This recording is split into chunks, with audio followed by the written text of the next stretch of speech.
Hey guys, it's Josh here and welcome back to a special build video. This is a special build because this is actually a part of a group collaboration organized by a simmer called DylanSimz. There are so many amazing simmers who are a part of this club, so I'll leave a link to everyone who's participating in the description below, so definitely go check them out if you've got time, because some of the builds I've seen them do are so amazing and I just can't wait for Dylan to put the world together, because each simmer for this collab is building a build for Newcrest. You're probably wondering why I'm already inside doing the interiors, and that's just because the exterior just took so long for me to get looking somewhat decent, and it just wasn't going to be fun for me to talk over it, because it was just a lot of back and forth, a lot of experimentation, and just a lot of boring little details which probably won't be much of a hassle if we just skip over that. So that's just why we were basically already inside, and as you can see, the exterior rather, is still pretty basic. We will work on it a little bit more as we get through the speed build, but for the moment we're probably going to be spending most of the time inside, since that's where most of the Christmas themed stuff is. For this build, I didn't want to be super overboard with the Christmas aesthetic, I guess, so I just wanted the build to look like it was a regular build, or a regular bookstore that's kind of being decorated for Christmas, instead of having some kind of crazy Christmas build that would only make sense during Christmas. So if you guys like to download this build, you could quite easily delete the Christmas decorations and just have a regular bookstore which would function properly, look decent. Yeah, that's kind of just the basics of what I wanted to do. But anyway, as you can see, I'm just placing the front counter down. I had no idea that the get to work front counters were so tall and bulky. It was crazy. It looked really nice. I really liked the decorations and details on them, but they were just way too big, and if I shrunk it down, the cash register didn't line up properly, so I just gave up on that and I decided to just put the simple kitchen counters down, which I think just looked pretty decent either way. And as you can see, I've just put that giant Christmas tree down, and that's going to go away because it took me a while to realize, but that giant Christmas tree just made this room feel so small. So I just shrunk it back down and I made it a little bit less prominent, just to make the room feel a little bit bigger. And as you can see now, I'm putting the bookshelves right up against the window. I really liked how it looked because it just made it feel like it was an actual bookstore storefront. Because I honestly, if I walk past a street in Melbourne and I walk past a bookstore, there'll just be a bunch of books right up against the window so you can see, and that's basically what I based that off. It looked really cool and I like how it looks. But then for the most part, the other bookcases in the build are just these simple brown ones, as you saw. I do place a lot of them because obviously this is a bookstore, so there's going to be plenty of books, and I guess this could also be a library. I think I did make the lot type a library, so I guess if you wanted to make this into an actual bookstore, you could potentially purchase this lot as your household and then convert it into a library and put all the books for sale, I guess, because I did place some clutter down as well. So clutter, I put I used actual books from the game as clutter, if you get what I mean. So you'll see those in a bit once I start placing the clutter. But at the moment, we're just getting to the point where I am placing just the main pieces of furniture. So as you saw, the desks went up on the second floor, and on the bottom floor is where just the counters are. And I put plenty of sitting spots as well. So there's a few couches and plenty of armchairs, as well as a table as well. So I guess if a child sim wanted to come here to do some homework, they can definitely do that. And we're just putting some more decorations down. There's definitely no shortage of Christmas decorations down, but as I said earlier, I just didn't want to go overboard with completely Christmas themed, and just made it look like it was just decorated for Christmas. I just really liked how it looked, and it just made it feel a lot more cozy, because I feel like if I put red and green absolutely everywhere in the build, it would just feel really colorful and bright. But I wanted to go for a lot more of a simple, cozy, and traditional feeling bookstore, and I felt like this was the best way to do that. But anyway, as you can see, the bookshelves are going, not the bookshelves, as you can see, the desks are going down now, as well as the computers. And there's also a little kids drawing table as well, because I wanted to make sure that there was at least one thing that a child sim can do while here, because I usually visit lots often in my current households, and I just usually spend the day at the library or spend the day at the pool and do stuff like that. And if I'm going to be doing that, I need to make sure that every life state has something to do. So I put a kids table down and I even put projects down. I'm not sure if kids would actually be able to use those since it's not their own project, but I just put it there for some decoration, like a little craft box for kids to use maybe, I'm not too sure. But anyway, we're placing lots of armchairs down as well and a few movie posters, but I'm pretty sure I'd delete those and put something a lot better down because that just was out of place. Because this is meant to be a traditional, simple, I guess old style build, so I guess movie posters wouldn't be that realistic, and I just put some old, I guess, historical posters or historical paintings on the wall, which I think fits a lot better. And as you can see, I put lots of those festive seasons lights with like ribbons on them. I've never used them before, so obviously I just had to use them because it looked so cool, and I've been waiting for an excuse to use them, so I used them. And as you can see, I'm placing the actual books as clutter now. I'm pretty sure that if you have a store, you could put these for sale. I'm not sure, don't quote me on that, but hopefully that you'll be able to do that so your Sims can actually make a bookstore that functions as a bookstore and there'll be books to be sold. But anyway, we're actually quite into the interior now and we're actually almost finished. I do put plenty of other books to sell as well. I'm pretty sure these are the ones that I'm 100% sure that you can sell because I'm pretty sure that's how they work. I don't even know where the stacked books come from. But it says they're a part of base game and they're only in by debug. I've never seen them anywhere else, so I'm not sure how that works. But anyway, we're placing the rugs down now.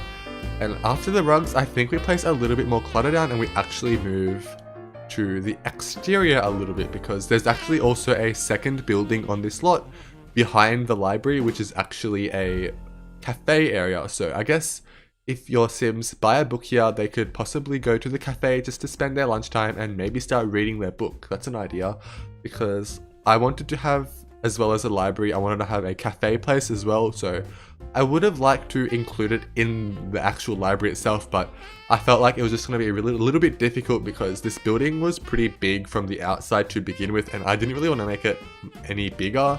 So we're just finishing off the interiors now.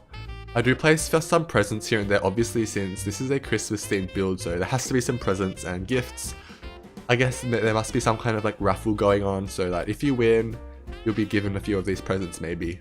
Or they could be a present for the bookstore owner because I feel like the owner of this bookstore is like either a family or like a single person. I don't think this would be like a huge company chain or anything like that, so this is a really cozy local bookstore and I really love how it turned out. But anyway, I just put some chalkboards down, or corkboards rather, because I felt like the corkboards make it feel like this is an actual community hub, because I feel like if this was a local bookstore, that they'd be really into the community and putting up notices and helping the community out as in any way possible. So I felt like they'll be placing the scout boards up, placing the community bulletin boards up as well. So that's basically why I put lots of those down, and as you can see, I'm going a little bit crazy with the clutter, but I did try and hold off putting clutter absolutely everywhere, so I did limit it to certain areas. So there will be some areas where there's not so much clutter, but then there's areas like where the gramophone is, where there's just a ridiculous amount of clutter and decorations. But honestly, I don't mind it because most of the decorations are Christmas themed, so that kind of hints at the fact that it's temporary, so it's not too crazy. And as you can see, I just used that amazing Get Famous rug. I think every single build I've done since Get Famous came out has used at least one Get Famous rug because honestly, they're so amazing and the swatches are really varied because there's some of these really bougie, golden lined rugs. There's some ruined rugs as well. And then there's these amazing modern abstract rugs. So there's just so many options and I don't think we've ever gotten a rug with that many diverse swatches. Some of the ones from like City Living and Parenthood have various swatches, but most of them look fairly similar in terms of their styling. So there's like abstract ones and modern ones and simple ones, but the ones from Get Famous, the patterns vary drastically and they look absolutely amazing. And I feel like I rant about these amazing Get Famous rugs every single build video, but it's so amazing that I just have to. But anyway, I thought I said that we were almost done in the interior, but I guess we're not. But I feel like we are now, so we'll probably be moving out to the exterior very soon to start working on the cafe. The cafe is pretty small, but I feel like it doesn't really matter since this is a very simple build. I did get down plenty of sitting spaces, and there's also obviously the cafe area so you can buy food, buy drinks, so this should hopefully be functional. I'm not sure if cafes are functional in libraries, but I'm hoping they are. But if they're not, you could swap between them whenever you want to either have a bookstore or a cafe. But anyway, it looks like we are finally outside again now, and as you can see, the storefront is looking pretty cool. I actually love the storefront, and I love the snowman. Honestly, I don't think I've ever used that snowman before, so it was so much fun to finally be able to use the snowman. I'm pretty sure it's not from Seasons, and it's actually from the free stuff pack, or the free pack from Christmas. And if you guys saw, have you seen this year's Christmas stuff? How amazing does it look? Like, I absolutely love that new hair. It's like a mix between the Get Famous hair and like just the regular long straight hair. It looks so cool. And some of the cast items are really cool as well, especially that Yeti. Honestly, if GeekCon comes around in one of my playthroughs, I'm gonna dress up as the Yeti because it looks so cool and funny. But anyway, we are doing some landscaping now. I actually don't do any terrain tools in this build because I just felt like it wouldn't suit it, since this is meant to be like in an urban environment, and how often do you see like hills and on an urban lot? This will probably be surrounded by buildings, so it would look out of place, and as you can see, there's basically no room for terrain tools either, so that's basically why I didn't do terrain tools. And for the cafe building, I actually used the split level roofing again, which was so much fun. Like, honestly, I love this. I love how Terrain Tools has opened up many opportunities for us to be a lot more creative, even if it doesn't relate to Terrain Tools. You can just use some of the tricks and like cheats, I guess, to place roofs basically wherever you want on any level. So that just basically enables us to do split level roofing, which I love so much. But anyway, as you can see, the little cafe area is kind of like a simple cabin. It was a little bit like weird for me to build because it was just basically a rectangle, and I don't usually like building rectangles and boxes and stuff like that, so it was a little bit difficult to decorate, but in the end I felt like I did a pretty decent job at making it look different and varied by placing lots of plants around it and placing the windows down in an uneven manner. I think on the back of the building the windows end up being uneven, but until then it's a little bit like, it just takes me a while to figure out how I wanted to do the bathroom. I'm pretty sure this only has one bathroom. I was going to put a bathroom in the library, but I ran out of space, and until the very end I had completely forgotten about it as well. So I'm sorry that there's only one bathroom, and I'm hoping that if you go to this library in your game, that when you need to go to the bathroom, there's not a queue. I just hope for your Sims that there's no queue. But anyway, I do just decorate the bathroom quite simply with some simple decorations, and the overall color scheme for the entire build is pretty like basic and wooden because I felt like that suits the Christmas theme a lot. And although it doesn't seem like it yet, the cafe building will also have some Christmas decorations as well, in case you're wondering, since at the moment it just looks like a generic cafe, but I will put some decorations down, put some hanging lights as well, so it will look pretty nice. And also, as you can probably see, I used some mismatched chairs as well, and honestly, I don't know what it is about mismatched chairs, but when I do like old style builds, or like, I guess, cheap builds, it just looks so amazing to have mismatched chairs. It just makes the build look so much more realistic and awesome, because I could imagine like a simple cafe like this having a really, like, I guess, not messy, but like they would use mismatched objects, because I don't think the owner of this bookstore or cafe would have like ridiculous amounts of money, and they'll just have enough to just maintain it and enough to decorate it when Christmas comes along. So I think it looks really cool to have mismatched chairs. But anyway, I think we're actually almost done with the build. So I'm just doing some terrain paints now, and we just have to place a few more plants down. But anyway, on that note, I think I'll just end this off here since we're almost done. If you'd like to find this build on the gallery, it will be uploaded as Christmas Bookstore. Anyway, there will be screenshots at the very end of the speed build, so definitely stay tuned for that, and I hope you enjoy the rest of the video. Bye guys!